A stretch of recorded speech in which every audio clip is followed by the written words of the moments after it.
नमस्कार सभी को। दोस्तों, आज की इस वीडियो में हम बात करेंगे नेपाल की संसद के घेराव और जेनजी के आंदोलन की। क्यों युवा संसद की दीवारें तोड़कर अंदर घुस रहे हैं? क्या इसका कारण सिर्फ सोशल मीडिया का बैन था या नेपाल की डेड इकोनॉमी और गहरा पॉलिटिकल कनेक्शन इसका रीजन है? आखिर क्यों नेपाली पीएम ओली की सरकार डगमगा रही है और इसे एशिया का एक नया पॉलिटिकल क्राइसिस कहा जा रहा है? आइए सब कुछ आसान भाषा में समझते हैं। तो दोस्तों, हुआ ये है कि नेपाल की राजधानी काठमांडू से बड़ी ब्रेकिंग न्यूज आ रही है। नेपाल की संसद का घेराव हुआ है। हजारों युवा संसद की सीढ़ियों पर चढ़ते हुए देखे जा रहे हैं। पुलिस और सेना का सीधा उनसे टकराव हो रहा है और सुरक्षा कर्मियों के गोली चलाने की वजह से कई सारे नेपाली नागरिकों की जान भी गई है। और नेपाल की संसद, जिसे रिप्रेजेंटेटिव हाउस कहा जाता है, दरअसल नई पीढ़ी ने उसको घेर लिया। 18 से 28 साल के हजारों नौजवान, जिनको जेनजी कहा जाता है, उन्होंने संसद में घुसकर नारे लगाए, जैसे कि down with corruption, stop foreign interference. यानी कि मुद्दा जो है वो सिर्फ सोशल मीडिया के बैन का नहीं था। असल कहानी है भ्रष्टाचार, राजनीतिक अस्थिरता, डेड इकोनॉमी और बेरोजगारी की। लेकिन ये सारे मुद्दों ने आग तब पकड़ लिया जब नेपाल सरकार ने 3 सितंबर को फेसबुक, यूट्यूब, इंस्टाग्राम समेत 26 सोशल मीडिया प्लेटफॉर्म पर बैन लगाया। सरकार का लॉजिक ये था कि फेक आईडी, हेट स्पीच और साइबर क्राइम को रोकने के लिए ये कदम उठाना जरूरी था। लेकिन युवा इसे समझ गए कि ये सिर्फ एक एक्सक्यूज है। असली मकसद है आवाज को दबाना। जैसा कि चाइना ने किया, वैसा ही कॉपी मॉडल नेपाल अपना रहा है। अब इसके लिए जो प्रोटेस्ट शुरू हुआ वो तो पीसफुल था, लेकिन जैसे ही पार्लियामेंट के गेट पर भीड़ पहुंची, सरकार ने कर्फ्यू लगाया और शूट एट साइट का आदेश दिया। सेना और पुलिस ने फायरिंग शुरू की और अभी तक जो रिपोर्ट आ रही है उसके अनुसार 20 से 30 युवाओं की मौत हो चुकी है। अब यहाँ पे सबसे बड़ा क्वेश्चन ये है कि आखिर लोगों में, नेपाल के लोगों में, खासकर नेपाल के युवाओं में इतना गुस्सा क्यों है? देखो, उसके जो मेजर रीजन है, जैसा कि मैंने आपको बताया, करप्शन। बहुत बड़े बड़े घोटाले हो रहे हैं। यानी हमारा पड़ोसी जो है वो विश्व गुरु से कुछ तो सीख ही रहा है। और सरकारी रिक्रूटमेंट से लेके कॉन्ट्रैक्ट बेचने तक हर जगह करप्शन नेपाल में मौजूद है। इसके अलावा जो उनकी डेड इकोनॉमी है, जिसके चलते हजारों युवा विदेश में मजदूरी करने को मजबूर हैं।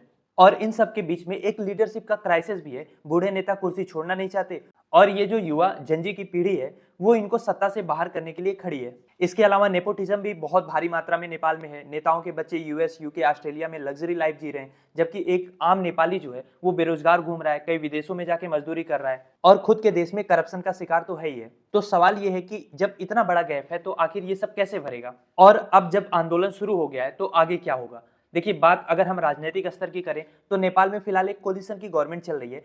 पीएम केपी शर्मा ओली और नेपाली कांग्रेस के बीच में पावर शेयरिंग की डील थी। ओली पहले 18 महीने पीएम रहेंगे, बाद में नेपाली कांग्रेस के शेर बहादुर देउबा बचे हुए टाइम के लिए पीएम बनेंगे। पर आज के समय में हालात ऐसे बन चुके हैं कि ये फार्मूला अप्लाई हो पाएगा, इसके ऊपर भारी संकट है। नेपाली कांग्रेस अब सरकार से समर्थन वापसी पर विचार कर रही है, यानी सरकार किसी भी वक्त गिर सकती है।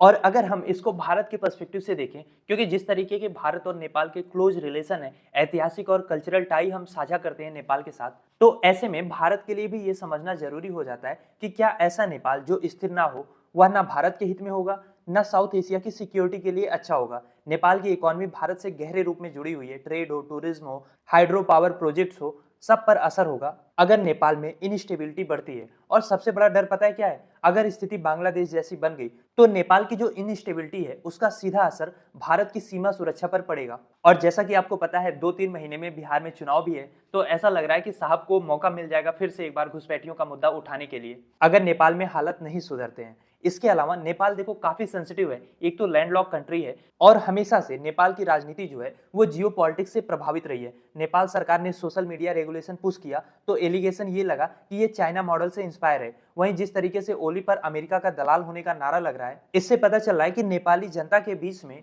यूएस को लेके भी काफी गुस्सा है। यानी नेपाल की जो जनता है वो ना तो यूएस के इन्फ्लुएंस में रहना चाह रही है, ना तो चाइना के। और नेपाल का जो क्राइसिस है, इसको आप सिर्फ इंटरनल क्राइसिस या इंटरनल इशू नहीं कह सकते, या यूएस वर्सेस चाइना इन्फ्लुएंस वार का भी एक पार्ट बन चुका है। तो जैसा कि मैंने आपको बताया, कई सारे रीजन है। ये जो प्रोटेस्ट शुरू हुआ है, बिल्कुल क्लियर है कि सोशल मीडिया पे जो बैन लगाया गया है वो इस रिवॉल्ट का इमीडिएट ट्रिगर था। क्योंकि नेपाल की जो जेनजी पॉपुलेशन है, वो चाहे यूट्यूब क्रिएटर्स हों, चाहे जो फेसबुक पे हों, इंस्टाग्राम पे रील्स बनाते हों, उसके जरिए वो लोग अपनी पॉलिटिक्स कर रहे थे। सरकार ने सोचा इसी आवाज को दबा देते हैं और नतीजा ये हुआ कि सड़क से लेकर संसद तक सब कुछ ठप हो गया और इतना बड़ा प्रोटेस्ट खड़ा हो गया जो सरकार को गिराने तक की ताकत रखता है। और नेपाल का ये प्रोटेस्ट हमें याद दिलाता है अरब स्प्रिंग की, जब टूनिसिया, इजिप्ट के युवा ट्विटर और फेसबुक के जरिए डिक्टेटरशिप को गिरा रहे थे। यानी नेपाल की गुलाबी संसद अब एशिया का नया तहरीर स्क्वायर बन चुकी है। और इसके अलावा सरकार ने एक गलती ये कर दी कि इस प्रोटेस्ट को दबाने के लिए गोली का सहारा लिया, लेकिन सवाल उठता है कि पीसफुल प्रोटेस्ट पर गोली क्यों चलाई गई। सिविल सोसाइटी, वकील, पत्रकार, इवन जो सेलिब्रिटीज हैं वो भी अब युवाओं के साथ खड़े हो चुके हैं। और ये बताता है कि जो आंदोलन है वो केवल स्टूडेंट या जेनजी का नहीं है, बल्कि पूरे नेपाल का है। और दोस्तों, नेपाल जो है ना वो पहले भी बड़े राजनीतिक अपहेवल से गुजर चुका है। 2006 में शायद आपको याद हो, पीपल्स मूवमेंट के द्वारा जो मोनार्की थी उसको हटा के डेमोक्रेसी को स्टैब्लिश किया गया। अब 2025 में ये जो जेनजी रिवॉल्ट है, जो युवाओं का रिवॉल्ट है, वो राजनीति में 2006 की तरह ही नया अध्याय लिखने को तैयार है। क्योंकि यहाँ पे बात सिर्फ सरकार को बदलने का नहीं है, बल्कि सत्ता और समाज के बीच में जो रिलेशन होना चाहिए, जो कॉन्ट्रैक्ट होना चाहिए, उसको रीराइट करने की कोशिश की जा रही है। और ऐसा केवल नेपाल में नहीं हो रहा है, जितने भी पड़ोसी देश हैं, केवल आप भारत को छोड़ दीजिए। हालांकि भारत में भी यूथ प्रोटेस्ट कई बार हुए हैं, लेकिन वो सिस्टम में ऑब्जर्व हो जाते हैं। तो भारत के अलावा आप श्रीलंका में देख लीजिए, 2022 के इकोनॉमिक कोलैप्स के बाद राष्ट्रपति को देश छोड़ के भागना पड़ा। बांग्लादेश में भी सेम सिचुएशन हुई। जब बांग्लादेश में आंदोलन उग्र हुआ तो शेख हसीना को देश छोड़ के भारत में शरण लेनी पड़ी। तो कुल मिलाजुला के चाहे नेपाल हो, श्रीलंका हो, बांग्लादेश हो, यहाँ पे जिस तरीके के आंदोलन हो रहे हैं उसको देख के यही लग रहा है कि साउथ एशिया का यूथ अब एक कॉमन लैंग्वेज बोल रहा है कि enough is enough and we want accountable politics. जनता आपको नेता भले बना रही है, लेकिन राजा नहीं बनने देगी। और इस प्रोटेस्ट को दबाने के लिए नेपाल की सरकार ने आर्मी की डिप्लॉयमेंट कर दी है। लेकिन प्रश्न वही है कि क्या आर्मी अपने ही देश के युवा पर बल का प्रयोग लंबे समय तक करेगी? क्योंकि इतिहास गवाह है, जब भी आर्मी वर्सेस पीपल की लड़ाई होती है ना, तो उसका आउटकम या तो डिक्टेटरशिप होता है या तो टोटल कोलैप्स होता है। अब इसके बाद नेपाल किस दिशा में जाएगा, ये आने वाले कुछ हफ्तों में तय होगा।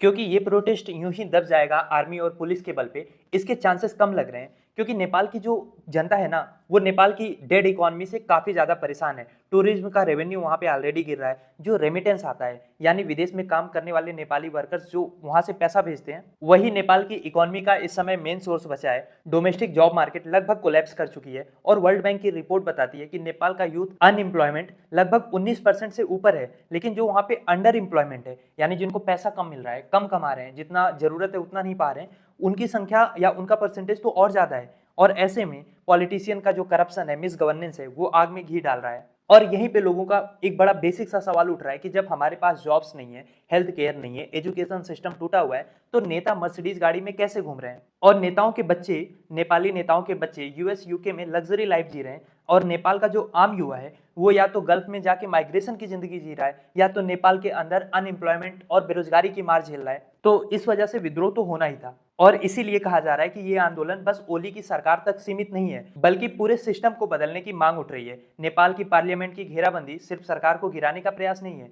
यह एक वार्निंग है कि गवर्नेंस अगर करप्ट और नॉन रिस्पॉन्सिव रहेगा तो नया साउथ एशिया स्प्रिंग शुरू हो सकता है। दोस्तों, नेपाल का क्राइसिस हम सब के लिए एक बड़ा सबक है। जब युवा की आवाज दबाई जाती है, जब सोशल मीडिया को सेंसर किया जाता है, जब करप्शन और बेरोजगारी हावी हो जाती है, तब लोकतंत्र सिर्फ किताबों में रह जाता है। नेपाल की पार्लियामेंट पर घेराबंदी साउथ एशिया के लिए एक साइलेंट मैसेज है। सवाल यह है कि क्या नेपाल इस संकट से एक नया सोशल कॉन्ट्रैक्ट बनाएगा, या फिर साउथ एशिया की राजनीति एक और असफल डेमोक्रेसी की गवाह बनेगी? क्या सोचते हैं आप नेपाल के इस प्रोटेस्ट के बारे में? लिखिए अपनी राय कमेंट बॉक्स में और बताइए कि भारत इससे क्या सबक सीख सकता है।